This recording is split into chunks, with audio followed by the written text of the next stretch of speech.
তারপর প্রশ্ন number 10 number 10-এ বলা আছে নির্দিষ্ট দামে একটি দ্রব্য বিক্রয় করাতে 20% ক্ষতি হলো। এটি 60 টাকা বেশি মূল্যে বিক্রয় করতে পারলে 10% লাভ হতো। দ্রব্যটির ক্রয় মূল্য কত?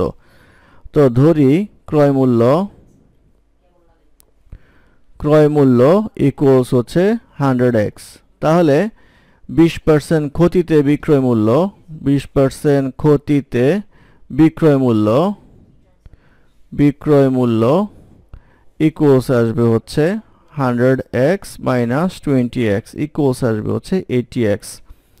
আর বলা হচ্ছে 10% লাভে 10% লাভে বিক্রয় মূল্য ইকুয়ালস আসবে হচ্ছে 100x প্লাস 10x ইকুয়ালস আসবে হচ্ছে 110x। তাহলে 10% লাভে বিক্রয় করলে বিক্রয় মূল্য হয় হচ্ছে 110x আর 20% ক্ষতিতে বিক্রয় মূল্য হয় হচ্ছে 80x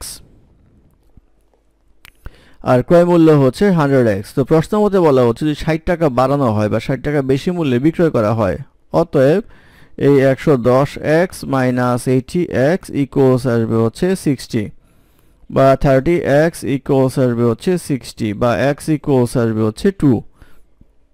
অতএব ক্রয় মূল্য আমাদের 100x ইকুয়ালস আসবে হচ্ছে 100 ইন্টু 2 ইকুয়ালস আসবে হচ্ছে 200 টাকা। 200 টাকা হবে হচ্ছে ক্রয় মূল্য। এটি হবে এই প্রশ্নের উত্তর।